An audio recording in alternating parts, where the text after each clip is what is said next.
Hey y'all, today is vlog number 38. I'm going to do The Diving Bell and the Butterfly by Jean-Dominique Bauby. He's a French guy, or a French author. Here's a book cover.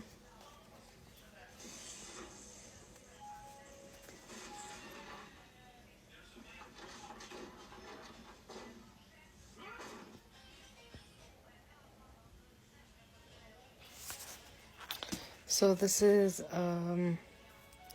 about Jean-Dominique.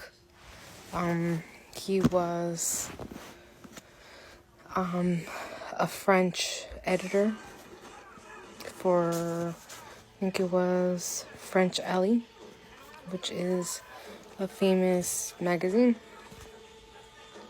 So in December of 1995, Jean-Dominique suffered a massive stroke that left him completely and permanently paralyzed, and a victim of locked-in syndrome, where once he had been renowned for his gregariousness and wit, Bauby now found himself impressed in an inner body able to communicate only by blinking his left eye.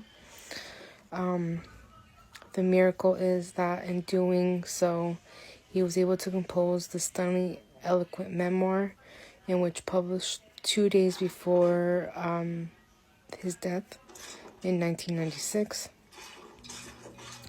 And the story in the memoir went on to become #1 bestseller across Europe.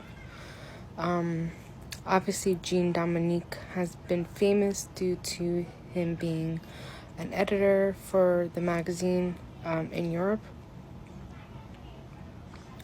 The second miracle is that The Diving Bell and Butterfly is a less record of affiliation. It's a celebration in liberating power of consciousness.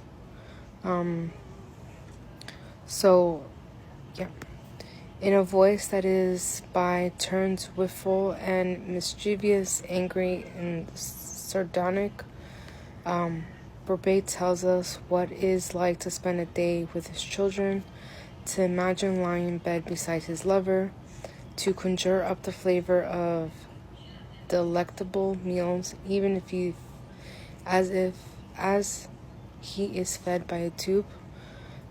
Most of all, his Triumph book allows us to follow the fight of an indomitable spirit and to share an exaltation at its own survival. So it became really difficult to... So the original story was actually written in French. So a lot of the story got lost in translation, or sometimes it was really hard to follow along with the story because some things in French is written, or some things in a different language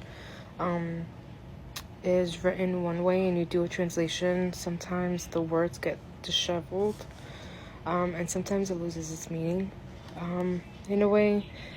That often happens, like for me, how I'm bilingual, it happens a lot with Portuguese, when I'm trying to directly translate from Portuguese to English and vice versa. This book I was supposed to read, it was assigned to read in college, like as a supplemental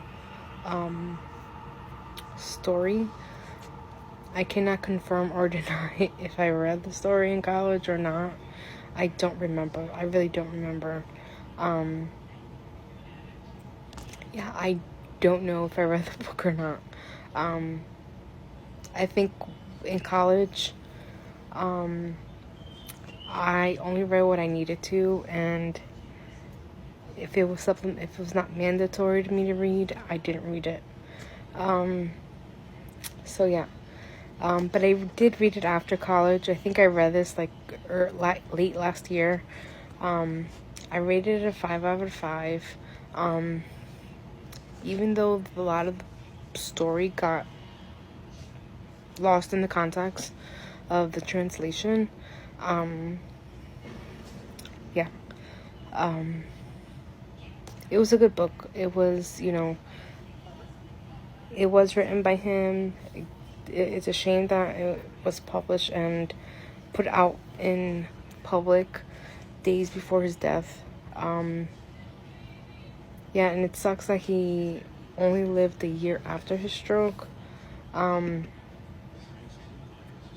So yeah, it's, it's unfortunate. But yeah, that's vlog number 38. Stay tuned for the next vlog. The next vlog is actually a most recent vlog that I've read, or a book that I've read recently, and I really enjoyed it. Yeah. Alrighty, bye guys.